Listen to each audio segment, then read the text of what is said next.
Hello everyone, welcome back to this session. I am Ritika Vajpayee and today we are going to discuss about the RPO. Yes guys, it's not BPO, it's RPO, Recruitment Process Outsourcing.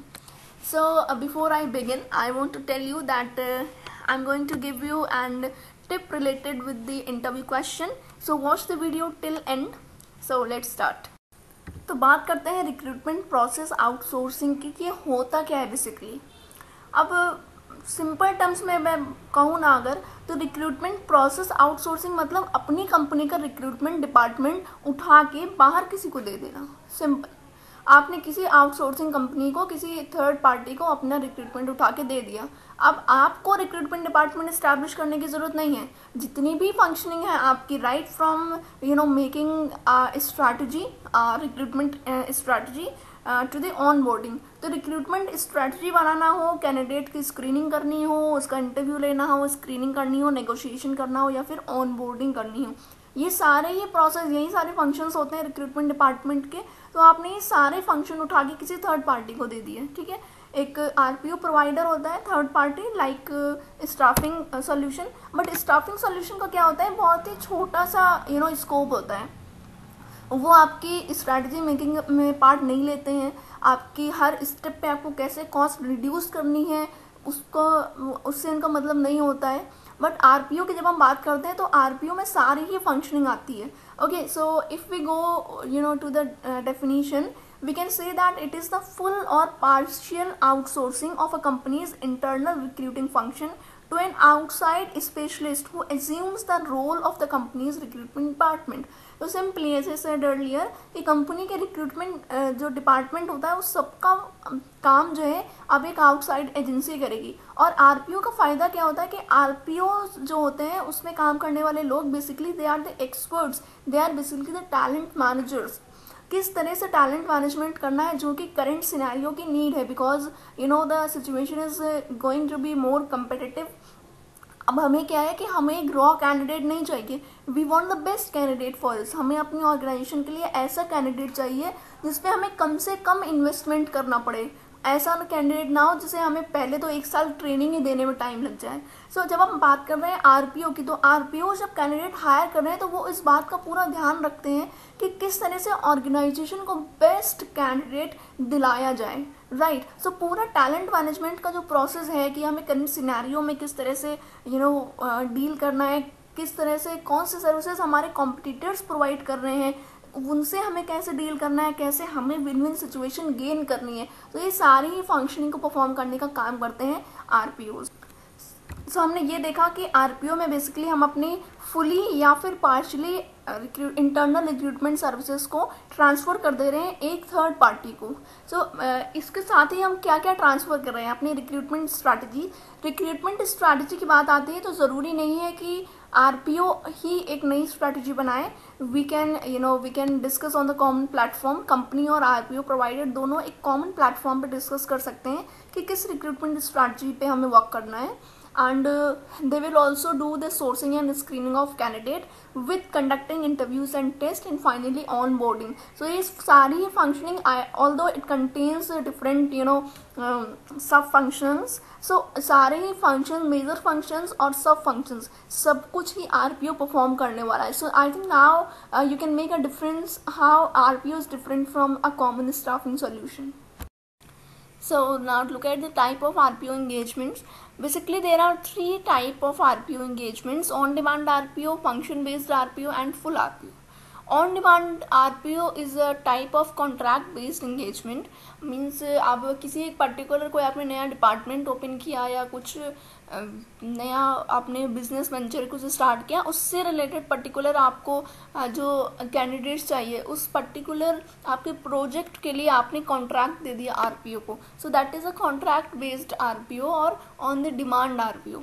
जब बात आती है function based RPO की, तो आप जब company की किसी एक पर्टिकुलर रिक्रूटमेंट नीड को फुलफिल करने के लिए आरपीओ हायर करते हो. फॉर एग्जांपल, अब अगर आपको 100 कैंडिडेट्स हायर करने हैं फॉर योर आईटी टीम, एक आपने नया छोटा बिजनेस स्टार्ट किया है and you need 100 candidates specially for the IT function. बाकी डिफरेंट जो फंक्शंस हैं वो HR हो गया, सेल्स हो गया, अकाउंट्स हो गया, that all the function you are handling by yourself. But what you did, आपने क्या किया कि फंक्शन जो बेसिकली IT वाला फंक्शन था, क्योंकि आपको बहुत ज़्यादा मैन पावर चाहिए उस फंक्शन के लिए, maybe that is a core function, so उस पर्टिकुलर फंक्शन के लिए आपने RPO हायर किया. And the last is full RPO. So full RPO means providing entire internal recruiting function. जब आप अपनी कंपनी का पूरा इंटरनल रिक्रूटिंग फंक्शन किसी RPO प्रोवाइडर को देते हैं, so that is known as a full RPO. So now we will discuss about the RPO life cycle, that is recruitment process outsourcing life cycle. तो जब हम बात करते हैं लाइफ साइकिल की, तो स्टार्ट होती है कैंडिडेट सर्च से and followed by the candidate screening, then maintaining resume database of all the candidates who have been screened, and the background verification, scheduling interviews, selection process, negotiation offer and the onboarding. तो ये सारी functioning यहाँ पे ध्यान देने वाली बात ये है कि RPO जो है आपका, RPO प्रोवाइडर ये सारी ही फंक्शंस को परफॉर्म कर रहा है. अगर हम करंट स्टाफिंग सॉल्यूशंस से डिफ्रेंशिएट करें कि क्या ज़रूरत है हमें RPO की, हमारे पास स्टाफिंग सॉल्यूशंस तो है ही, बट डिफरेंस क्या है. पहली बात तो ये कि जो हमारे करंट स्टाफिंग सॉल्यूशंस हैं, आप उनको सिर्फ पोजीशन डिस्क्लोज करते हो, आप उनको JD देते हो, जॉब डिस्क्रिप्शन और जॉब स्पेसिफिकेशन देते हो, उसके अकॉर्डिंग वो आपको कैंडिडेट सर्च करके देते हैं. बट जब हम बात करते हैं IPO की, तो अगर वो डिफरेंट फंक्शन या फिर पूरा आपका इंटायर इंटरनल रिक्रूटमेंट देख रही है, तो वो खुद ट्रेनिंग नीड्स को आइडेंटिफाई कर दी कि किस फंक्शनल डिपार्टमेंट में किस एम्प्लॉय की नीड है, उसको हम उसका JD/GS प्रिपेयर करना, किस तरह से उसको हायर करना है, तो पूरा पॉलिसी है, बैकग्राउंड पॉलिसी, वो खुद RPOs मेंटेन करते हैं.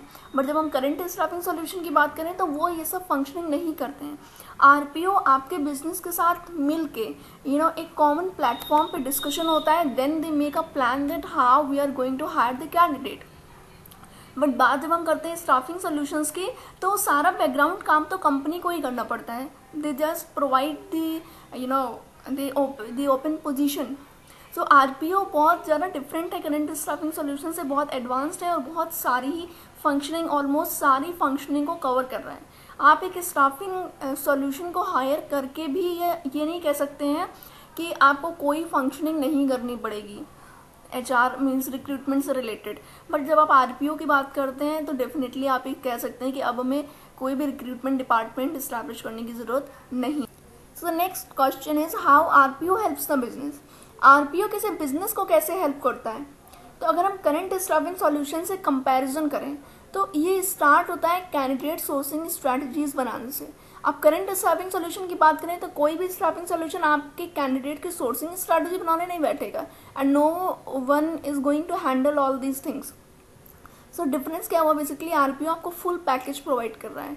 चाहे वो शुरुआत करता है कैंडिडेट सोर्सिंग स्ट्रैटेजीज बनाने से, देन आपकी कैंडिडेट्स को शॉर्टलिस्ट करना हो, उनका डेटाबेस बनाना हो, उनकी स्क्रीनिंग करनी हो, रिक्रूटमेंट हो, एम्प्लॉयर ब्रांडिंग हो, इवन इंटरव्यूज एंड टेस्टिंग्स हो, वर्कफोर्स प्लानिंग इनिशिएटिव हो, end to end recruitment process हो, या फिर प्रोसेस रिव्यू हो, रिकमेंडेशन हो, कैंडिडेट ऑफर मैनेजमेंट हो, टेक्नोलॉजी असेसमेंट, सारी एक्टिविटीज़ बेसिकली RPO प्रोवाइड कर रहा है. So now I think you can have an idea and you can guess that how RPO is going to help your business a lot.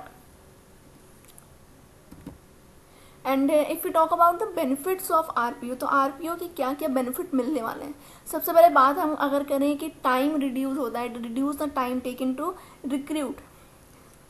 तो कोई भी organisation जो भी time अपने रिक्रूटमेंट प्रोसेस में लगा रही है, प्लस रिक्रूटमेंट प्रोसेस में लगने वाला टाइम, प्लस जो भी कॉस्ट लग रही है, जो भी फिक्स्ड कॉस्ट लगी है रिक्रूटमेंट डिपार्टमेंट को इस्टेब्लिश करने में, उसमें जो भी आपके एम्प्लॉयज़ वर्क कर रहे हैं उनकी सैलरीज, ऑर्गेनाइजेशन के सारे इनडायरेक्ट एक्सपेंसेस, और अगर आप किसी कैंडिडेट को बुला रहे हो किसी डिफरेंट लोकेशन से, तो आपको डेफिनेटली उसका फूडिंग लॉजिंग देना पड़ेगा, उसको ट्रैवलिंग का अमाउंट आपको देना पड़ेगा.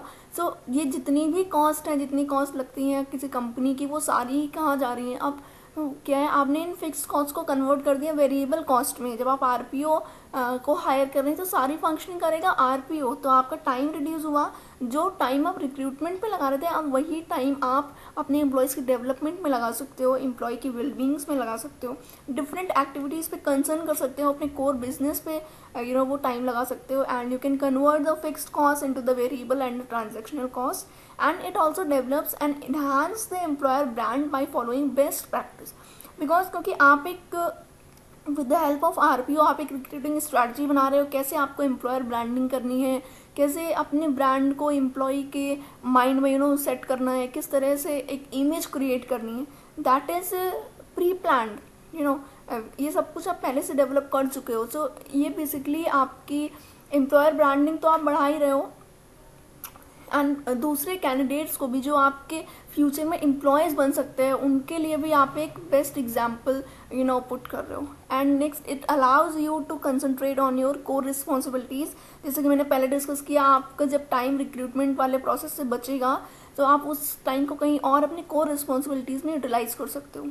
And it ensure a consistent professional response to all applicant inquiry. अब क्योंकि आरपीओ हैंडल कर रहा है तो वो सारे ही जितने भी रिस्पॉन्सेज आएंगे, मीन्स जितने एप्लीकेंट्स की क्वेरी आएगी उन सबको हैंडल करेगा और एक प्रोफेशनल रिस्पॉन्स देगा, जिससे कि क्या है कि एप्लीकेंट्स के माइंड में एक पॉजिटिव इमेज आएगी ऑर्गेनाइजेशन की। हो सकता है कि आप जब खुद आपको जो रिक्रूटमेंट का डिपार्टमेंट हो, क्योंकि इतने सारे ओवर बर्डन होता है, इतना काम होता है कि वो सारी ही इंक्वायरीज़ को हैंडल नहीं कर सकते।